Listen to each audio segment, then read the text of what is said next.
Hello everyone, welcome to the class. आज की class हमारी बेस्ड होएगी प्लेस ऑफ सुइंग के ऊपर यानी कि कहाँ पर जाकर के हमें अपना केस जो है, अपना सूट जो है इंस्टीट्यूट करना है। सेक्शन 9 में हम जुरिस्डिक्शन की बात हुई तो कौन सी कोर्ट कॉम्पिटेंट है, सेक्शन 6 में पढ़ा, 9 में पढ़ा, उसकी बात यहाँ ये नहीं कर रहा है। ये सेक्शन जो हम पढ़ेंगे आज, वहाँ पर हमने सेक्शन कवर करने हैं आज 15 से लेके और 20 तक। जो प्लेस ऑफ सुइंग की बात करता हुआ हमारा पार्ट है, उसमें हमने आज 15 से लेके 20 तक के सेक्शन को कवर करना है। तो समझिए अंतर है यहाँ पर। हम जुरिस्डिक्शन की बात नहीं करें, हम कोर्ट की कॉम्पिटेंसी की बात नहीं करें कि कौन सी कोर्ट कॉम्पिटेंट है। हम ये कह रहे हैं कि कहाँ जाके हम सूट को इंस्टीट्यूट करेंगे। तो सेक्शन 15 से लेके और 20 तक के बारे में हमने आज पढ़ना है। सबसे पहली बात समझिए, एक हमारे पास मैक्सिम है, उबी जस ईबी रेमेडियम, मतलब कि जहाँ पर एक राइट होता है वहाँ पर रेमेडी भी होती है। ये एक बेसिक प्रिंसिपल है इंग्लिश राइट का, जो कि इंडियन लॉ के द्वारा भी एक्सेप्ट किया गया है। अगर एक पर्सन का कोई भी अधिकार अब्रिज्ड होता है, यानी अगर कोई भी अधिकार किसी व्यक्ति का उससे छीना जाता है, इन्फ्रिंज होता है, तो उस व्यक्ति के पास ये अधिकार होता है कि आप जाकर के कोर्ट में मदद ले सकते हैं वापस से अपने राइट को एश्योर करने के लिए।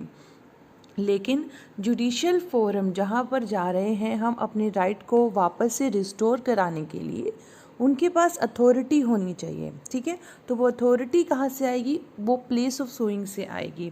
First and foremost thing which is to be determined during the filing of a suit is the place of suing. किस जगह पर जाके हमें अपने सूट को इंस्टीट्यूट करना है, यानी कि हमें डिसाइड करना है कि जो प्लेस ऑफ ट्रायल होगा वो क्या होगा। और इससे कॉम्पिटेंसी ऑफ कोर्ट से इसका कुछ लेना देना नहीं। मैंने आपको कहा ज्यूरिस्डिक्शन 9 में 6 में हमने पढ़ लिया, 15 से 20 हमारा कोई लेना देना नहीं। हमारा लेना देना है कि अब हमें कहाँ जाना है। समझिए बात को, कौन सी कोर्ट ले सकती है वो 9 में हम पढ़ के आ गए, लेकिन हम जाएंगे कहाँ जब भी सूट इंस्टीट्यूट होगा। जैसे अगर दो पार्टी अलग अलग जगह पर रह रही हैं, तो वहाँ पर जब अलग अलग से, अगर मैं बात करूँ, एक व्यक्ति रहता है केरला में और दूसरा व्यक्ति रहता है दिल्ली में, तो अगर बात जो है दिल्ली की वहाँ पर जो भी प्रॉब्लम उनके बीच में स्टार्ट होती है वो दिल्ली में होती है, तो केरला में जाके सूट इंस्टीट्यूट और दिल्ली में जाके हो, कोर्ट दोनों ही कॉम्पिटेंट है। तो यहाँ पे कॉम्पिटेंसी कोर्ट की बात नहीं हो रही, बात हो रही है कि कहाँ जाके मैं सूट इंस्टीट्यूट करूँ। तो दैट इज़ व्हाट 15 से लेके 20 तक हमें पढ़ना है। हमें पता है सूट जब हम पढ़ते हैं तो डिपेंड करता है उनके नेचर के ऊपर, अलग अलग तरीके के हो सकते हैं, कॉन्ट्रैक्ट से रिलेटेड भी हो सकते हैं, वाद। यहाँ पर समझिए बात को, हम सिर्फ सिविल सूट्स की बात कर रहे हैं, तो सिविल वाद जो हैं वो कॉन्ट्रैक्ट से रिलेटेड भी हो सकते हैं, टोर्ट से रिलेटेड भी हो सकते हैं, मैट्रिमोनियल प्रोसीडिंग्स भी हो सकती हैं, इस तरीके से कोई भी प्रॉपर्टी से रिलेटेड भी हो सकता है ना।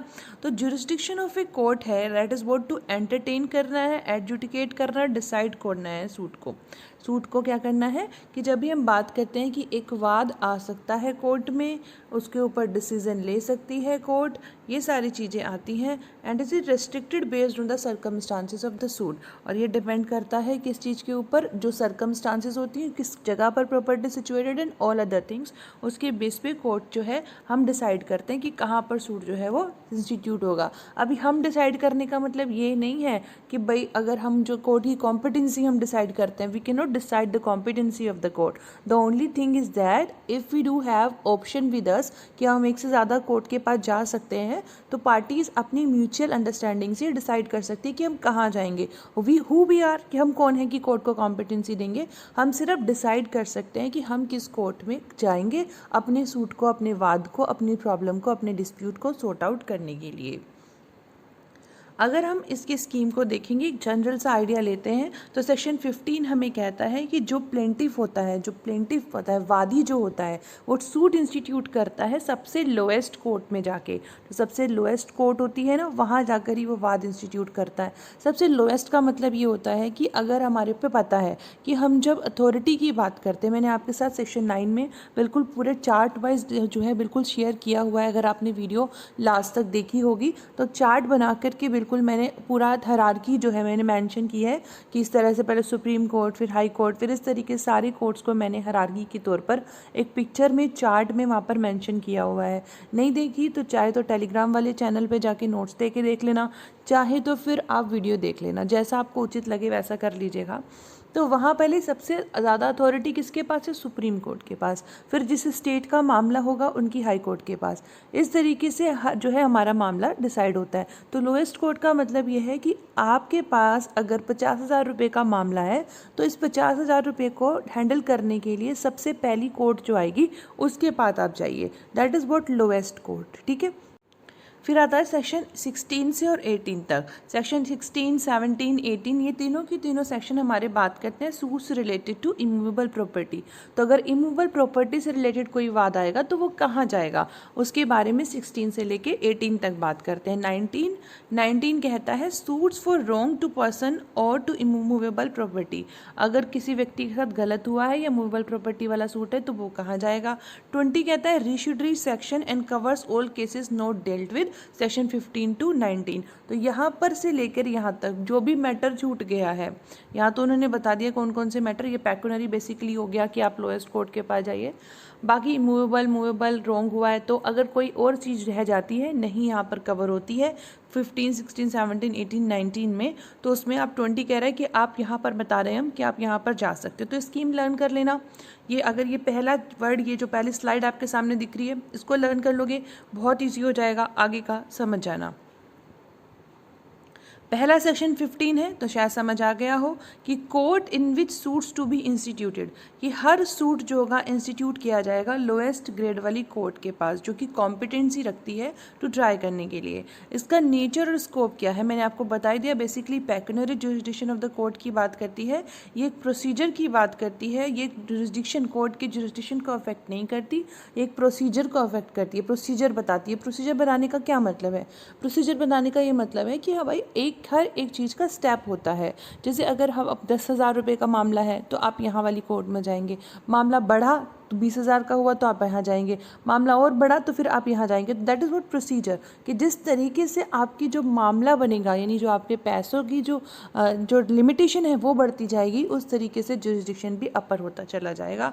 सो a decree pass by court of higher grade can not be set without jurisdiction. तो अगर हम कह रहे हैं लोएस्ट कोर्ट में आपको जाके इंस्टीट्यूट करना है तो अगर कोई कोर्ट जो हाईएस्ट जुरिस्डिक्शन की है वो कोई अगर कोर्ट जो है केस डिसाइड करते हुए कोई डिक्री पास कर देती है तो उसको जो है नहीं कहेंगे कि आपके पास जुरिस्डिक्शन नहीं होगा। ये एक इरेगुलरिटी होती है जिसको सेक्शन 99 में कवर किया गया है और डिक्री जो होती है वो नलिटी में नहीं होती है। ऑब्जेक्ट क्या है इस सेक्शन का? इस सेक्शन की दो ऑब्जेक्ट है। पहला ऑब्जेक्ट तो यह है कि हायर कोर्ट के पास ओवरबर्डन ना आए। अब ओवरबर्डन कैसे समझिए बात को, जब हमें पता है स्मॉल कॉजेज कोर्ट है हमारे पास, ठीक है, हमें पता है कि ये कोर्ट्स हमारे पास ऑलरेडी अवेलेबल हैं जो इन मैटर को डील कर सकती हैं।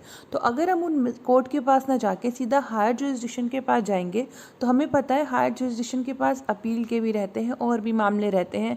तो अगर हम सीधे सीधे उन्हीं के पास चले जाएंगे और लोअर कोर्ट के पास नहीं जाएंगे तो जो हायर जुरिस्डिक्शन वाली कोर्ट्स होंगी उनको ओवरबर्डन हो जाएगा। एक तो ऑलरेडी बाकी सारे मामले भी होंगे और जिन मामलों को ऑलरेडी जो है निपटाया जा सकता था लोअर कोर्ट के द्वारा वो भी ज़बरदस्ती में लाए गए। क्या औचित्य है? हमने लोअर कोर्ट बनाई किस लिए है? इसीलिए बनाई है कि भाई जो बड़ी जो मतलब हायर जुडिशरी है तो उनका जो है काम थोड़ा आसान हो, और दूसरा इसलिए कि हर एक को अपना अपना लिमिटेशन दे दिया गया कि आप इतने तक के मामले देख लीजिए ताकि सबको काम डिवाइड किया जाए। तो अगर इस तरह से हम हायर जुडिशरी के पास चले जाएंगे तो अननेसेसरी ओवरबर्डन हो जाएगा। इसके अलावा जो भी एविडेंस लेना है, जो भी विटनेसेस लेना है, एग्जामिन करना है और कन्वीनियंस। देखो एक सिंपल बात है, अगर हाई कोर्ट की मैं यूपी की बात करूँ that is situated in Allahabad, तो हर बंदा इलाहाबाद में जा नहीं सकता। भाई अगर मामला कहीं किसी गांव का है तो वो अपने डिस्ट्रिक्ट में ही तो जाएगा, वहीं जाके कचहरी में अपनी फाइल लगाएगा, कहाँ सीधा इलाहाबाद चला जाएगा। तो ये कन्वीनियंस भी रहता है पार्टीज़ के लिए भी, विटनेसेस के लिए भी, और ये कन्वीनियंस रहता है कि जो कोर्ट रहती है उनके लिए भी आसान रहता है मामले को निपटाना। तो दैट इज़ व्हाट इसका ऑब्जेक्ट है, to prevent higher courts from overburdening of the suit and to afford convenience to parties of the suit and witnesses who may be examined in such suit। अब आता है Allahabad high court के द्वारा एक decision Radha चरण दास versus Mohini Bihari 1975 का। इसमें कहा गया कि कोर्ट फी जो कि पेएबल होती है और जो वैल्यूएशन होता है इसलिए जुरिस्डिक्शन को डिसाइड करने के लिए वो डिसाइड करना जाना चाहिए किस बेस पे, जो कि एलिगेशन बनाए गए हैं उस बेस पे और जो कि रिलीफ क्लेम किया गया है सूट के लिए उस बेस पे। कहने का मतलब ये है कि जो कोर्ट फी पेएबल होती है और वैल्यूएशन होता है for the purpose of the jurisdiction, उसको हम एलिगेशन के बेस पे और रिलीफ जो बनाया गया है, मांगा गया है, उसके बेस पे हम जो है डिसाइड करते हैं। अब इस सेक्शन 15 के कंटेक्स्ट में power and duty of court की बात करते हैं। तो जो कोर्ट होती हैं वो एक्सेप्ट करती हैं, क्या एक्सेप्ट करती हैं? एक valuation of the plaintiff and in the plain and proceed to decide the suit on merits on the case. मतलब जब एक प्लेंट आती है, एक वादी जो है जब एक वाद लेके आता है कोर्ट के सामने, तो उस केस में क्या कह रहे हैं, उस वादी के द्वारा दाखिल किए गए वाद पत्र के द्वारा जो कोर्ट होती हैं वो डिसाइड कर लेती हैं कि हाँ ये जो कोर्ट है वो जुरिसडिक्शन रखती है, वो डिसाइड करते हैं कि हम ट्रायल करेंगे, और उसके बेसिस पे फिर वो कोर्ट को मेरिट के बेस पर डिसाइड करते हैं। और मैंने आपको कल की क्लास में ही बताया था, आई थिंक परसों की क्लास में बताया होगा, कि मेरिट से डिसाइड करने का मतलब ये है कि दोनों को प्रॉपर सुना जाएगा, दोनों के विटनेसेस लिए जाएंगे, दोनों को पूरा पूरा मौका दिया जाएगा कोर्ट में हाजिर होने का, उसके बेस पे मतलब न्यायोचित तरीके से जो है न्याय किया जाएगा, उसके बेस पे फिर कोर्ट जो है डिसाइड करते हैं। लेकिन इसका मतलब ये नहीं है, दूसरी बात समझिए, कि प्लेंटिफ जो है वो फ्री है कि अपनी मर्जी से वो जो मर्जी जैसे चाहे सूट दाखिल कर सकता है। और यहाँ पर ध्यान देना है कि भाई किसी भी कोर्ट में जाके वो वाद पत्र दाखिल कर दे और कोर्ट तो उसकी बात सुनेगी, ऐसा कुछ नहीं है। वो कोर्ट जो चाहे उसे डिसाइड नहीं कर सकता, सिर्फ वो कर सकता है उन्हीं कोर्ट को जिनके पास की मैटर जाने के लिए हक है।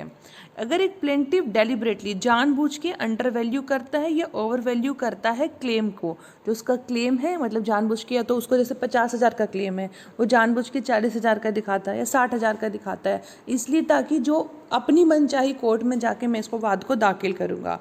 तो कह रहे हैं कि इस तरीके से जो प्लेंट होगी मानी जाएगी, करेक्टली वैल्यूड नहीं करी जाएगी, और ये कोर्ट की फिर ड्यूटी हो जाएगी कि वो उसको रिटर्न करें और उसको बोले कि जाओ आप इसे प्रॉपर कोर्ट में इसको फाइल करके आओ। और अगर ये कहीं पर भी कोर्ट को लगता है कि वैल्यूएशन जो है वो फॉल्सली झूठा बनाया गया है प्लेंट में, ताकि जुरिसडिक्शन जो प्रॉपर कोर्ट का उसको अवॉइड किया जा सके, तो कोर्ट जो है वो प्लेंटिफ को कह सकते हैं कि आप प्रूव करो कि आपका वैल्यूएशन प्रॉपर है। या तो फिर वो उससे कह सकते हैं कि जाओ प्रॉपर कोर्ट में जाओ, या फिर उन्हें पता लगे कि भाई तो झूठा लेके आया है, तो जाओ भाई पहले साबित करो कि आपका जो वैल्यूएशन है वो आप ठीक कर रहे हो। तो ये power and duties of the court होते हैं अंडर सेक्शन 15। मैं आपको नोट्स टेलीग्राम पे शेयर कर दूंगी, और टेलीग्राम का चैनल का लिंक नीचे डिस्क्रिप्शन बॉक्स में मिल जाएगा। अनअकैडमी पर अभी फॉलो नहीं किया तो बच्चे फॉलो कर लो, नोटिफाई जा करके, अब जो मेरे लेक्चर लिखे हुए होते हैं स्पेशल क्लास के, उस पर नोटिफाई मी पे आप ज़रूर क्लिक कर देना, ताकि आपको नोटिफिकेशन मिल जाए। Special class free of cost है, और मैं पहले भी कई बार बता चुकी हूँ, प्लस का सब्सक्रिप्शन लेना है बच्चों, तो आज लास्ट डेट है जिसमें कि रेट जो है वो कम है, फिर कल से इंक्रीज़ हो जाएंगे। ना इट्स अप टू यू, जैसा भी आपको अच्छा लगे, कन्वीनियंट हो, कर लीजिएगा। Special class free of cost है फॉर एवरीबडी, तो हर कोई जाके उसे ज्वाइन कर सकता है। तो चलिए फिर आता है टेरिटोरियल जुरिसडिक्शन पे। तो टेरिटोरियल जुरिसडिक्शन क्या होता है? For the purpose of territorial jurisdiction of a court, suit जो है सेक्शन 15 हमने कंप्लीट करा ना, उसके बाद 16 से हम स्टार्ट कर रहे हैं। अब सेक्शन 15 के कंप्लीट होने के बाद हम सेक्शन 16 को कर रहे हैं। तो सेक्शन अगर अभी देख क्लियर नहीं हुआ तो मैं दोबारा समझाती हूँ। देखो, हमने सेक्शन 15 को पढ़ लिया कि भाई जहाँ पर सूट इंस्टीट्यूट हुआ है वो लोएस्ट ग्रेड में होना चाहिए, जो कोर्ट कॉम्पिटेंट होती हैं उसको ट्राई करने के लिए। उसका नेचर एंड स्कोप मैंने आपको बता दिया, ऑब्जेक्ट बता दिया, पावर एंड ड्यूटी बता दिया। अब आता है टेरिटोरियल जुरिसडिक्शन, जहाँ पर 16 से लेकर के हम मुद्दों को डिसाइड करेंगे, मतलब अपने सूट को देखते हैं, सिर्फ 16 से लेकर के कवर होते हैं आगे के सेक्शन में। For the purpose of territorial jurisdiction of a court, suit को हम 4 तरीके से डिसाइड करेंगे। एक तो हो गया इमूवेबल प्रॉपर्टी के कंटेक्स्ट में, एक मूवेबल प्रॉपर्टी के कंटेक्स्ट में, एक कंपेंसेशन फॉर रॉन्ग जिसको टोट बोल सकते हैं, और अदर सूट्स के कंटेक्स्ट में।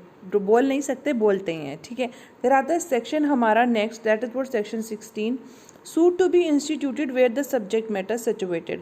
तो यहाँ क्या कह रहे हैं, सूट इंस्टीट्यूट कहाँ होगा? Suit to be instituted where the subject matter situated, subject to the pecuniary और other limitation prescribed by any law. Suits कहाँ डिसाइड होंगे? क्योंकि मैंने आपको पहले ही बताया, यहाँ पर हम बात करते हैं किसके बारे में, इमूवेबल प्रॉपर्टी के बारे में।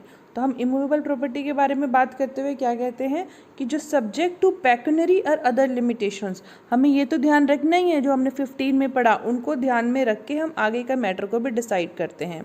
सेक्शन 15 को भी ध्यान रखना है, फिर उसको आगे पढ़ने के लिए कह रहे हैं कि आप इस सेक्शन 16 को देखिए। क्या देखिए कि अगर इमूवेबल प्रॉपर्टी के बारे में आपने वाद दाखिल करना है, ठीक है, रिकवरी करनी है किसकी, इमूवेबल प्रॉपर्टी की, चाहे आपने रेंट के साथ में या प्रॉफिट के साथ में, विद और विदाउट रेंट और प्रॉफिट। अगर आपसे कोई किसी ने इमूवेबल प्रॉपर्टी आपकी ले ली है, पोजेशन ले ली है, उसकी रिकवरी के लिए हमें वाद दाखिल करना है तो सेक्शन 16 हमें बताएगा कि कहाँ जाना है, ठीक है। अगर पार्टीशन की बात करनी है, बंटवारा करना है इमूवेबल प्रॉपर्टी का, तो भी सेक्शन 16 हमें बताएगा कहाँ जाना है। फोरक्लोजर करना है, सेल करना है, रिडेम्पशन करना है अगर मॉर्गेज हुआ है, या चार्ज करना है इमूवेबल प्रॉपर्टी, ये सारी कंटेक्ट्स हमारी टीपी पे चलती हैं। ट्रांसफर प्रॉपर्टी एक्ट में पढ़ते हैं, मॉर्गेज भी, चार्ज भी, और मैंने सब आपको एक्सप्लेन किया हुआ है टीपी में, एकदम एक एक चीज़ को एक्सप्लेन किया हुआ है। तो मॉर्गेज की बात करो, चाहे चार्ज की बात करो, रिडेम्पशन की बात करो, सेल की बात करो, तो उस केस में सेक्शन 16 बताएगा कहाँ जाओगे। और determination of any other right to और इंटरेस्ट इन इमूवेबल प्रॉपर्टी, इसके अलावा कोई और अधिकार बैठता है जो इमूवेबल प्रॉपर्टी से रिलेटेड है, वो सब सेक्शन 16 बताएगा। और अगर इमूवेबल प्रॉपर्टी के साथ कुछ गलत हुआ है, उसके कंपेंसेशन के लिए भी आप सेक्शन 16 बताएगा। और अगर हम कह रहे हैं मूवेबल प्रॉपर्टी की रिकवरी करनी है जिसको कि एक्चुअली वो अंडर डिस्ट्रेंड है या अटैचमेंट के थ्रू आपसे ले ली गई थी, तो उस केस में भी सेक्शन 16 बताएगा आपको कहाँ जाना है। तो ये सारी चीज़ें बताई हैं सेक्शन 16 ने कि कहाँ जाना है, मतलब 6 तरीके उसने बताए हैं किन किन केसेस में सेक्शन 16 एप्लीकेबल होगा। पहला तरीका जब इमूवेबल प्रॉपर्टी को रिकवरी करनी है, दूसरी बात जब पार्टीशन करना है, तीसरी बात जहाँ मॉर्गेज का केस है, चाहे फिर फोरक्लोजर हो, चाहे सेल हो, चाहे रिडेम्पशन हो, और चार्ज है, ठीक है, 3 चीज़ें हो गई। फिर चौथी बात यह है कि कह रहे हैं कि कोई राइट डिटरमाइन करना है, कोई इंटरेस्ट डिटरमाइन करना है, कोई गलत कर दिया किसी ने इमूवेबल प्रॉपर्टी के साथ, मतलब अगर कहें कि उस पर कब्जा करके बैठा है तो उसकी कंपेंसेशन के लिए। फिर for the recovery of movable property जो कि एक्चुअली अंडर डिस्ट्रेंट थी, अटैचमेंट थी, उसको लेने के लिए आप कहाँ जाएंगे, सेक्शन 16 कहता है कि वहाँ जाएंगे जहाँ पर की प्रॉपर्टी सिचुएटेड है। Shall be instituted in the court within the local limits of whose jurisdiction the property is situated. तो जहाँ जुरिसडिक्शन की प्रॉपर्टी सिचुएटेड है उस कोर्ट में जाएंगे। जैसे कि वही हम अपना एग्जाम्पल लेके अगर चलें तो एक बंदा केरला रहता है और एक बंदा अगर दिल्ली रहता है, समझिए केरला में भी अगर वो कहाँ रहता है, से फॉर इंस्टेंस एक मतलब एक प्लेस में कहीं पर रहता है केरला में, एर्नाकुलम में समझो रहता है वो, तो वहाँ पर क्या कह रहे हैं कि वहाँ पर जहाँ अगर प्रॉपर्टी सिचुएटेड व्यक्ति रहता है केरला में, दूसरा व्यक्ति रहता है दिल्ली में, और जो प्रॉपर्टी सिचुएटेड है से फॉर इंस्टेंस वो कहीं और है, अगर हम कहें कि वो यूपी में कहीं किसी गांव में है, तो वाद कहाँ दाखिल होगा, वाद दाखिल होगा यूपी के किस गांव में जहाँ पर डिस्ट्रिक्ट पड़ता होगा, वहाँ पर जहाँ पर उसको जिस कोर्ट का जो जुरिसडिक्शन आएगा वो वाले जा करके वहाँ पर जाके हम वाद को दाखिल करेंगे। ना तो दिल्ली में करने वाले ना केरला में करने वाले, that is what the thing. जहाँ पर हमारी प्रॉपर्टी सिचुएटेड है वहीं पे जाके हम जो है वाद दाखिल करते हैं। लेकिन प्रोवाइजो हमें पीछा नहीं छोड़ता, कुछ बताता है। क्या कहता है, प्रोवाइडेड। तो फिर सेक्शन 16 का प्रोवाइजो क्या कहता है, देखो प्रोवाइजो कहता है कि एक सूट को हम ऑब्टेन करने के लिए, किस लिए, अगर हम बात करते हैं कंपेंसेशन के लिए, अगर कोई रिलीफ हमें लेना है या कोई कंपेंसेशन हमें लेना है, कोई भी गलत अगर हुआ है इमूवेबल प्रॉपर्टी के कंटेक्स्ट में, तो हम कोई कंपेंसेशन लेना चाहते हैं डिफेंडेंट से या कोई रिलीफ लेना चाहते हैं, तो उस केस में जो सूट होगा या तो हम वहीं पर इंस्टीट्यूट कर देंगे जहाँ प्रॉपर्टी है, या फिर हम वहाँ पर भी इंस्टीट्यूट कर सकते हैं जहाँ पर कि डिफेंडेंट रहता है। बात को ध्यान से समझिएगा, हमने ये सारी चीज़ें recovery of immovable property, partition, foreclosure, इन तीनों की बात करी। कोई राइट है, कोई इंटरेस्ट है इमूवेबल प्रॉपर्टी में, वो डिटरमाइन करना है, तो इसके लिए तो कंपलसरी है कि जहाँ प्रॉपर्टी है वहीं पर हम जाके वाद दाखिल करेंगे। लेकिन इसके लिए कह रहे हैं कि अगर हम कभी कोई भी किसी भी तरीके के रिलीफ को यहाँ पर अगर के रिलीफ को मांगने जाते हैं, कोई कंपनसेशन के लिए जाते हैं, तो हम वहाँ पर भी जा सकते हैं जहाँ पर प्रॉपर्टी रुकी हुई है, प्रॉपर्टी है, या फिर हम जहाँ पर जा रहे हैं कि जहाँ पर जो हम कह रहे हैं कि व्यक्ति जो है, जो डिफेंडेंट है, वो डिफेंडेंट वहाँ पर रहता है, या फिर वो कह रहे हैं कि कैरी करता है अपने बिजनेस को, या फिर किसी पर्सनली वर्क्स फॉर गेन। मतलब जैसे कि एक एग्जांपल से समझो, जैसे हमारी प्रॉपर्टी यहाँ पर सिचुएटेड है इस जगह पे और व्यक्ति रहता है यहाँ पर, ठीक है, तो यहाँ पे रहता है, हम यहाँ पर भी वाद दाखिल कर सकते हैं, या फिर अगर वो यहाँ रहता भी है, ठीक है, लेकिन वो काम यहाँ पे करता है तो हम यहाँ पर भी दाखिल कर सकते हैं। अगर वो यहाँ उसका बिजनेस यहाँ है, बिजनेस नहीं है, उसकी नौकरी है यहाँ, ठीक है, तो नौकरी यहाँ है तो यहाँ भी कर सकते हैं। चाहे वो वहाँ रहता हो, चाहे वो वहाँ पे काम करता हो, चाहे उसका बिजनेस हो, कहीं पर भी हम सिचुएट कर सकते हैं, कहीं पर भी हम वाद को दाखिल कर सकते हैं जब हम कोई रिलीफ या फिर कॉम्पेंसेशन के लिए इमूवेबल प्रॉपर्टी के कंटेक्स्ट में जाते हैं। तो बहुत अच्छी तरीके से समझाता हुआ सेक्शन कहता है, provided that a suit to obtain relief respecting or compensation for wrong to immovable property held by or on behalf of the defendant may, where the relief sought can be entirely obtained through his personal obedience, be instituted either in the court within the local limits of whose jurisdiction the property is situated, or in the court within local limits of whose jurisdiction the defendant actually and voluntarily resides or carries on business or personally work for gain। इस section के नीचे explanation भी दी हुई है जिसमें कहा गया है कि यहाँ प्रॉपर्टी का मतलब सिर्फ और सिर्फ इंडिया में सिचुएटेड प्रॉपर्टी है। तो हमारे पास जो सेक्शन 17 है वो क्या कहता है? सेक्शन 17 कहता है where a suit is to obtain relief respecting और compensation for wrong to immovable property situate within the jurisdiction of different courts. पहली बात तो आप बहुत ध्यान से समझिए कि एक एक चीज़ को बहुत सीरियल वाइज और बहुत खूबसूरत तरीके से कहा गया। पहले सेक्शन 15 कहा कि लोएस्ट जुरिस्डिक्शन में जाओ, 16 इमूवेबल प्रॉपर्टी को बिल्कुल एक्सप्लेन करता हुआ बताता है, 17 कहता है कि अगर कोई वाद लाना है जो कि इमूवेबल प्रॉपर्टी के साथ कुछ गलत हुआ है या फिर के कंपनसेशन के लिए लाना है और वो प्रॉपर्टी अलग अलग कोर्ट के जुरिस्डिक्शन में कवर होती है, तो फिर कैसे होगा, कैसे किसके कोर्ट में हम मामला लेके जाएंगे? तो कह रहे हैं कि एक भी पोर्शन कि जिस भी कोर्ट के अंदर आता है उस कोर्ट में ले जाएंगे। जैसे ये प्रॉपर्टी है, ये दो कोर्ट में आता है, एक ए कोर्ट है, ये बी कोर्ट है, दोनों के जुरिस्डिक्शन में आएगा, तो आधा हिस्सा इसका ए में है, आधा इसका बी में पड़ता है। तो कह रहे हैं दोनों कोर्ट में से कहीं पर भी ले जाओ, बहुत सिंपल कह रहा है, दोनों कोर्ट में से आप कहीं पर भी ले जाओ। कह रहे हैं कि जिसमें जो पोर्शन पड़ा, जिस पे जो पोर्शन पड़ा, दोनों में से कहीं भी ले जा सकते हैं। अब ये वाला हिस्सा यहाँ बैठता है, ये वाला हिस्सा यहाँ बैठता है, तो कहाँ लेके जाएंगे? कह रहे हैं कि कोई भी कोर्ट में आप लेके जा सकते हैं। सूट में be instituted in any court within the local limits of whose jurisdiction any portion of the property situated. यहाँ वर्ड यूज हुआ है any portion of the property situated, लेकिन प्रोवाइजो कहता है in respect of the value of subject matter of the suit the entire claim is cognizable by such court. अगर हम बात करते हैं वैल्यू की, तो अगर हमने कहा कि पूरी की प्रॉपर्टी है, ए और बी दोनों के हिस्से में आ रहा है, मतलब दोनों के जुरिस्डिक्शन इस कोर्ट का जो दोनों जुरिस्डिक्शन जो इस प्रॉपर्टी पर बैठता है, हमने कहा दोनों में से कहीं पर भी ले जाओ, लेकिन इस प्रॉपर्टी की जो वैल्यू होनी चाहिए ना टोटल में जाकर ऐसी होनी चाहिए कि इसकी कोर्ट के पास इतना होना चाहिए कि वो जुरिस्डिक्शन को डील कर सके। अगर ऐसा नहीं है तो बी के पास वो जा सकता है, मतलब बी के पास अगर जुरिस्डिक्शन है जो पेक्यूनरी है तो फिर वो उसके पास जा सकता है। पहली बात को कंफ्यूज बिल्कुल नहीं होना।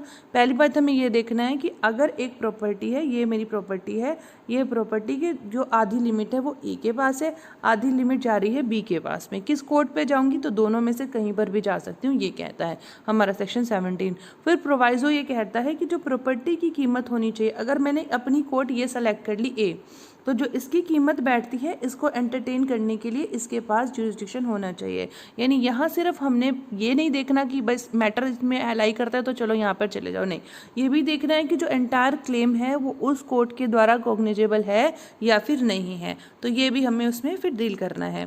फिर सेक्शन 17 के स्कोप को समझिए, इसका क्या स्कोप है। तो सेक्शन 17 को देखो, इसका स्कोप क्या कहता है। देखो सेक्शन 17 से हमें समझ में आ गया, एक प्रॉपर्टी है हमारी, दो कोर्ट की बाउंड्री लग रही हैं, दो डिस्ट्रिक्ट लग रहे हैं, तो कह रहे हैं कि आप दोनों में से कहीं भी चले जाओ, ठीक है। अब यहाँ पर बेनिफिट करने के लिए है पार्टीज़ को कि पार्टीज़ के ऊपर जहाँ भी उनको डिस्ट्रिक्ट जहाँ पे कन्वीनियंट हो वहाँ जा सकते हैं। दूसरा, ये मल्टीप्लिसिटी ऑफ सूट्स को मनाही के लिए बनाया गया। मल्टीप्लिसिटी ऑफ सूट का मतलब कि दो कोर्ट के जुरिस्डिक्शन में एक प्रॉपर्टी आती है तो पहले एक में चले गए, फिर दूसरे में चले गए, या एक जगह प्लेंटिफ चला जाए, डिफेंडेंट दूसरी जगह चला जाए, तो ऐसा नहीं होना चाहिए। उसको मनाही के लिए कह रहे हैं कि आप चूज़ कर लो, आइदर दिस और दिस, जो भी जहाँ ना चाहते हो आप वहाँ चले जाइए, जिस भी जो कोर्ट में जाना है वहाँ आप चले जाइए, एक डिसाइड कर लो, एक कोर्ट को जुरिसडिक्शन को आप डिसाइड कर लो।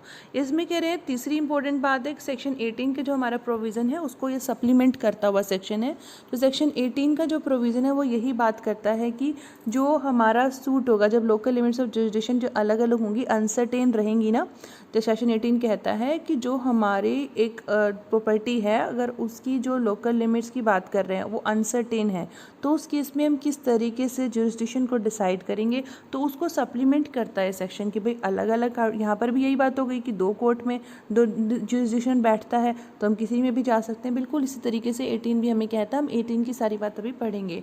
सेक्शन 16 की क्लोज एफ से इसका कुछ लेना देना नहीं है। सेक्शन 16 की क्लोज एफ हमने पढ़ी थी, वो क्या कहती थी, ये कहती थी कि भाई अगर रिकवरी ऑफ मूवेबल प्रॉपर्टी है उसको, उसके लिए हम जा रहे हैं, अगर उसको डिस्ट्रेंट किया गया है उसको या फिर अटैचमेंट किया गया है उसके लिए अगर हम जा रहे हैं तो फिर वहाँ पर ये एप्लीकेबिलिटी नहीं रखता है। और ये सेक्शन क्या कहता है, कहते हैं कि जहाँ पर सूट जो है इंस्टीट्यूट किया जाता है, क्या लेने के लिए, रिलीफ लेने के लिए इन रिस्पेक्ट ऑफ द प्रॉपर्टी जो कि अलग अलग कोर्ट के अंडर जुरिसडिक्शन में आती हैं, तो suit can be transfer to any one of the court and such courts can deal with the whole of the property although some portion of it is situated outside the jurisdiction. बिल्कुल simple सी बात है, हमने एक court decide कर ली कि हमें ये जहाँ जाना है तो वो सारी की सारी प्रॉपर्टी को मामला जो है देखेगी। ऐसा नहीं कि जो पोर्शन के लिए कोर्ट का जुरिसडिक्शन था हम सिर्फ वहीं गए, मैंने अभी आपको बताया ना हमें ये भी देखना होता है कि होल क्लेम का जुरिसडिक्शन उस कोर्ट पे बैठेगा कि नहीं बैठेगा, तो बिल्कुल वही चीज़ ये कह रहे हैं। और ये अलग अलग प्रॉपर्टीज़ हैं जो अलग अलग कोर्ट के जुरिसडिक्शन में बैठती हैं वो भी, और एक प्रॉपर्टी है वो अलग अलग जुरिसडिक्शन में बैठ रहे हैं हम उसको भी ले सकते हैं, दोनों ही मैटर्स को हम डिसाइड कर सकते हैं। केस लो है यहाँ पर माधव देश पांडे वर्सेस माधव धर्माधिकारी का केस। यहाँ पर ऑनरेबल सुप्रीम कोर्ट ने कहा था कि जब एक डिस्प्यूट होता है, जबकि ऐसी प्रॉपर्टी से रिलेटेड जो कि अलग अलग जुरिसडिक्शन में, मतलब अलग अलग कोर्ट्स में जुरिसडिक्शन में बैठती हैं, तो जो उनमें से कोई भी कोर्ट जो होगी वो एंटरटेन कर सकती है रिवॉर्ड, मतलब कोर्ट जो है रिवॉर्ड दे सकती है। और अगर कह रहे हैं कि अगर कोर्ट जो है यहाँ पर रिटर्निंग ऑफ द अवार्ड की बात करते हैं कि कोर्ट जो है अवार्ड को रिटर्न कर देती है, किया जाओ प्रॉपर कोर्ट में जाओ या फिर किसी और कोर्ट में जाओ, तो कह रहे हैं ये चीज़ ठीक नहीं है।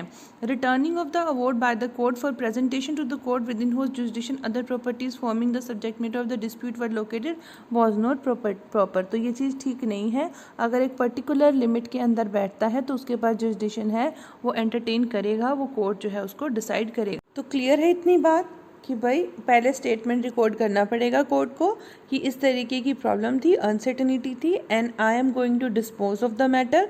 उसके बाद स्टेटमेंट रिकॉर्ड करने के बाद वो मैटर डिस्पोज करते हैं और जो उसका इफ़ेक्ट होगा, जो मैटर की जो वैल्यू होएगी वो इस तरीके से होगी कि हाँ उसी के अकॉर्डिंग, उन्हीं कोर्ट के अकॉर्डिंग जो जुरिसडिक्शन जो है डिसाइड किया गया है। लेकिन प्रोवाइज़ो भी है इसका।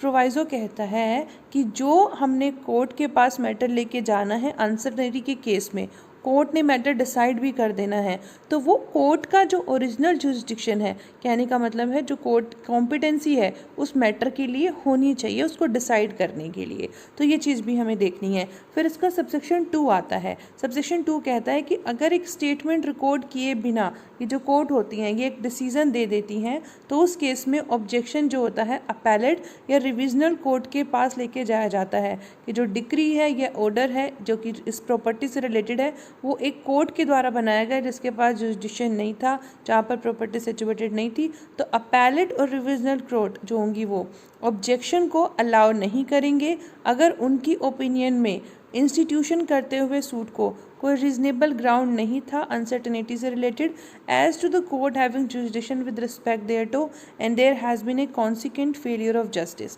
समझिए बात को, एक ऑब्जेक्शन लेके जाया जाता है जब स्टेटमेंट रिकॉर्ड, हमने कहा कोर्ट को स्टेटमेंट रिकॉर्ड करना ज़रूरी है कि भाई अनसर्टेनिटी वाली ग्राउंड थी और मैं डिस्पोज करने लगा हूँ, और स्टेटमेंट अगर रिकॉर्ड नहीं करते तो एक ऑब्जेक्शन लेके जाता है अपैलेट के पास, कोर्ट के पास, रिविजनल कोर्ट के पास।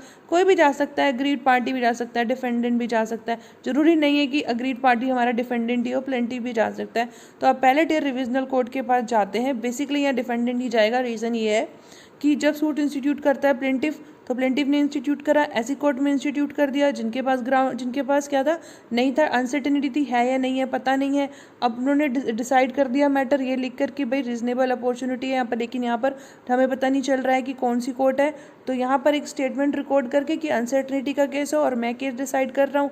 तो उस चीज़ को जब उन्होंने इस चीज़ को संज्ञान लेके डिसाइड किया है तो प्लेंटिफ के कहने पे क्या है ना, तो यहाँ पर अपैलेट रिकॉर्ड में कौन जाएगा, बेसिकली डिफेंडेंट ही जाएगा। तो जब अपैलेट कोर्ट में या रिविजनल कोर्ट में डिफेंडेंट जाता है कहते हुए कि डिक्री या ऑर्डर जो है जो सूट में पास किया गया है वो ऐसी कोर्ट के द्वारा किया गया है जिनके पास जुरिसडिक्शन नहीं था, तो अपैलेट और रिविजनल कोर्ट होंगे वो इस ऑब्जेक्शन को अलाउ नहीं करेंगे अगर उनके हिसाब से जब इंस्टीट्यूट हुआ था सूट वहाँ पर जो है रीजनेबल ग्राउंड अपॉन सर्टेनिटी के नहीं थे as to the court having jurisdiction with respect thereto, और यहाँ पर एक कॉन्सिक्वेंट फेलियर ऑफ जस्टिस नहीं हुई है तो उस केस में। फिर आता है सेक्शन 19। सेक्शन 19 बहुत इजी है, कहता है suit for compensation for wrongs to person और मूवेबल्स। अगर कह रहे हैं कि रोंग की क्या मतलब बात होगी, तो इसका मतलब टोट, तो अगर टोट के मामले होंगे या मूवेबल प्रॉपर्टी से रिलेटेड होंगे तो उस केस में कह रहे हैं कि जो जहाँ पर रोंग हुआ है, if the wrong was done within the local limits of the jurisdiction of one court and the defendant reside और carries on business another court.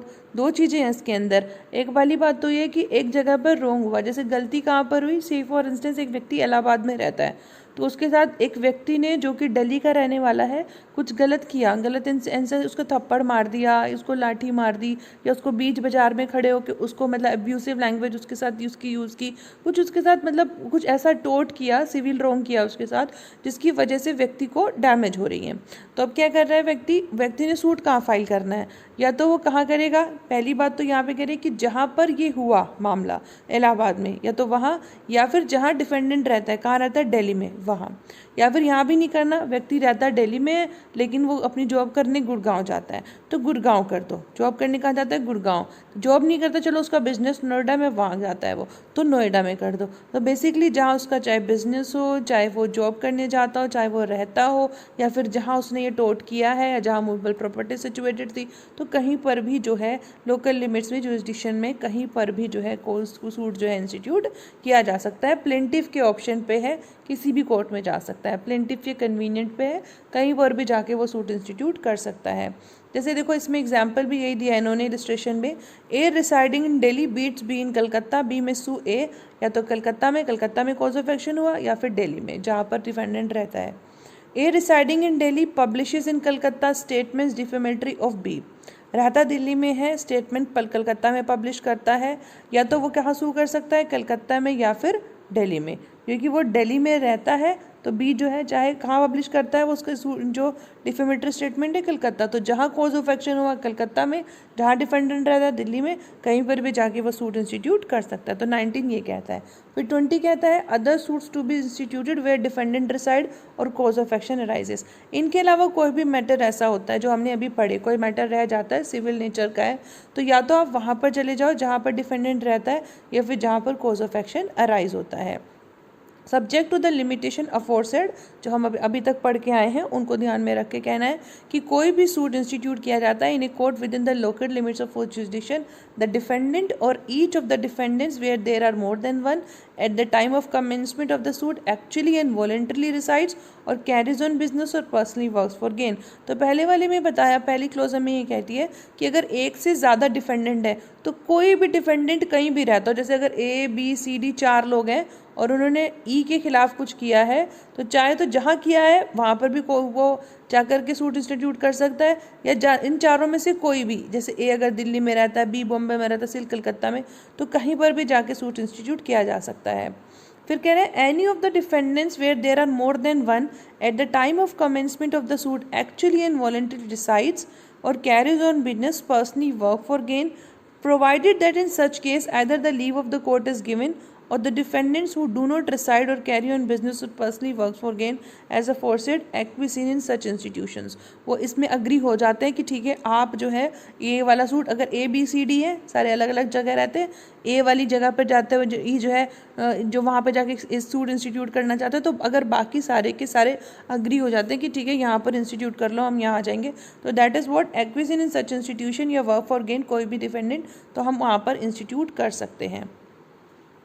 देखो द कोज ऑफ एक्शन हुली और इन पार्ट अराइजेस, यहाँ पर कह रहे हैं कि cause of action ये तो पूरा का पूरा एक जगह पे हुआ या अलग अलग जगह पे हुआ। जैसे कि एक्सप्लेनेशन फिर आगे बता रहे हैं, a corporation shall be deem to carry on business as a sole और प्रिंसिपल ऑफिस इन और in respect of any cause of action arising at any place where it has also a subordinate office as such place। देखो cause of action हुली एक जगह पर पूरी तरीके से बस वहीं हुआ या अलग अलग जगह पर। अलग अलग जगह का मतलब ये है कि जैसे एक व्यक्ति की जो कंपनी है वो यहाँ पर है, एक दिल्ली में सिचुएटेड है, लेकिन इसका एक ऑफिस बॉम्बे में भी है, एक ऑफिस कलकत्ता में भी है। तो जहाँ पर कह रहे हैं कि यहाँ पर दिल्ली में तो मतलब सूट जो है दिल्ली की बात में मैटर जो है हमने बिजनेस डील करी थी दिल्ली में, लेकिन ये इसका जो ट्रांजेक्शन होता है इसका जो रॉ मटेरियल आता है इसकी यहाँ पे फर्म में बनता है, पैकेजिंग इसकी यहाँ होती है। तो यहाँ पर भी कर सकता है, यहाँ पर भी कर सकता है, यहाँ पर भी कर सकता है। कोज ऑफ एक्शन होली और इन पार्ट कहीं पर भी हो सकता है। एक्सप्लेनेशन में यही कहा उन्होंने कि corporation shall be deemed to carry on business at its sole और प्रिंसिपल ऑफिस और in respect of any cause of action arising at any place where it has also a subordinate office at such place. ये उन्होंने illustration में कहा, ए व्यक्ति है जो कि ट्रेडमैन है कलकत्ता में, वो अपना B carries on business in Delhi, B by his agent in Calcutta buys goods of A and requests A to deliver them to East India Railway Company. A delivers the goods accordingly in Calcutta. A may sue B for the price of goods either in Calcutta where the cause of action has arisen or in Delhi where B carries on business. Simple, कहीं पर भी कर सकता है। A resides in Simla, B at Calcutta and C at Delhi. A, B and C being together at Banaras, B and C make a joint promissory note payable on demand and deliver it to A. A may sue B and C at Banaras where the cause of action arose. He may also sue them at Calcutta where B resides or at Delhi where C resides. But in each of these cases, if the non-resident defendant objects, the suit cannot be proceed without the leave of the court. जो हमने अभी आपको यहाँ कहा कि अगर एक से ज़्यादा की अगर आपने जाना है, मतलब एक से ज़्यादा डिफेंडेंट है और हम कह रहे हैं कि एक पर्टिकुलर डिफेंडेंट का प्लेस हमने चूज़ कर लिया, से दिल्ली वाले के लिए चूज़ कर लिया, कलकत्ता वाले आने के लिए प्रॉब्लम होगी। तो अगर कलकत्ता वाला अग्री करता है तो उसको दिल्ली को हम चूज़ कर सकते हैं, नहीं तो क्या होगा, लीव की कोर्ट की लीव लेनी होगी तब जाके हम कर सकते हैं। The suit can not be proceed without the leave of the court. Thank you. हो गया क्लियर 15 से लेके के और 20 तक के सेक्शन। नोट्स आपको मिल जाएंगे PDF फॉर्मेट में टेलीग्राम के चैनल पे। Thanks you so much, thanks a lot, keep learning keep smiling. कोई भी क्वेरी हो मैंने एक ग्रुप बना दिया है टेलीग्राम पर, आप मुझसे शेयर कर लेना। आई विल आंसर यू, देर सवेर हो सकती है बट आंसर करूँगी। Thank you so much, thanks a lot, keep learning keep smiling.